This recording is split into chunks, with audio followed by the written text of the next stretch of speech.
let's start with our indoor games. So this is numbers and this is colors. So ito siya ay mga karton na wala naging gamit. So gin-recycle ta para less gastos and then less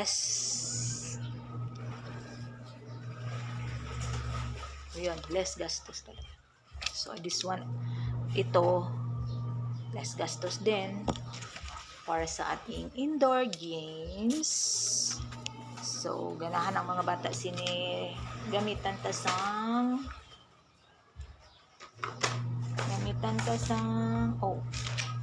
string. So anong gamit nito is this is for numbers like this. Ganito ang gawin. Makinig kayo. Itusok itong string sa buho. Itusok ang string sa buho. I-count nyo ha. I-count. Kasi number 6 ito. So i-count ninyo ang atong mga takot.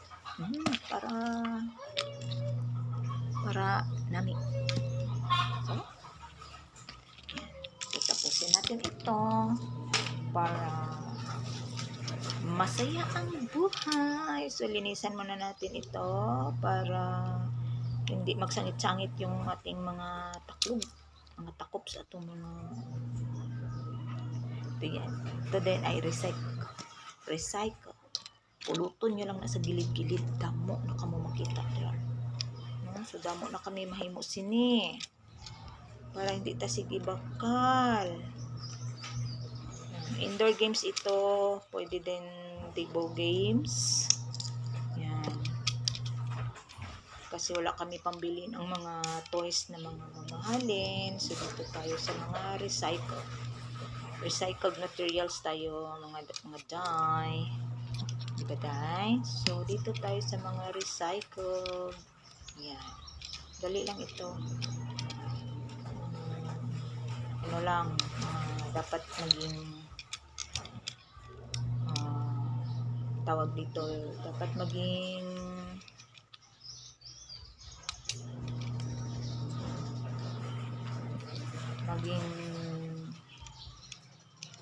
dito, maging tayo yung tawag doon yung maging mag-research tayo ng mga anong maganda sa school natin kasi wala tayong budget for para dito sa mga toys natin. So itong gawin ninyo. Ayan. Ito ay may hinihingi ko ito sa mga parents. Ito ang hinihingi ko sa kanila, yung mga pakit ng mga coke na tinatapon lang dyan sa pilit-pilit ng mga store. So yan. Marami ako dito. Ito. Yan. Marami yan. Pwede din yan sa mga puzzle. Pwede yan sa puzzle. Maraming gamit ito. Pwede sa puzzle. Pwede sa dito. Ilagay dito. So, kung ilan yung anong number, dapat ganyan din ang ilagay dito sa string. So, pag 1 lang din. Okay, so hanap lang ako ng mga string na yung hindi na ginagamit. So, yun ang ko. Ang hirap pala guys. Mahirap. Careful. So, ito ang ginagawa ko ngayon. Hindi na ako nakalaba.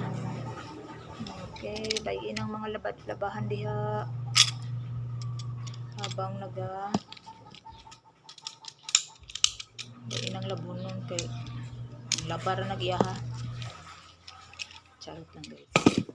So, ito yung ating trabaho kahit Sabado.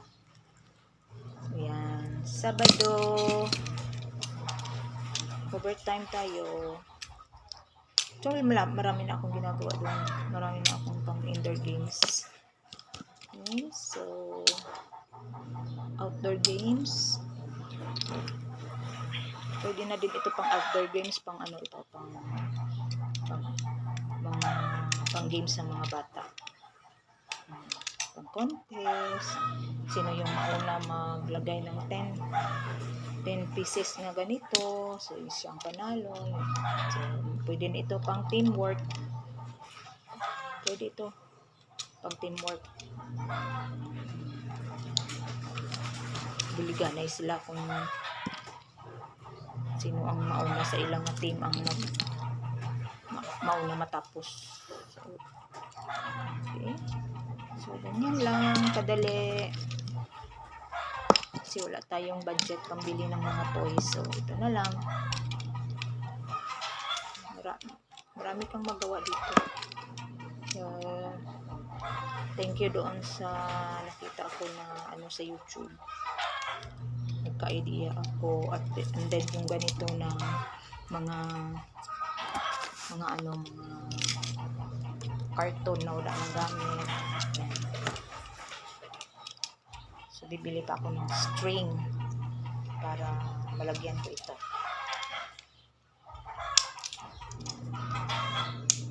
Happy na yan sila sa ganito. So, mag-add pa ako nito. Hanap pa ako ng maraming. So, dapat yung carton is makapal or damol para namin ang carton dili luyang carton. So, yan. Diyan na muna guys. Thank you.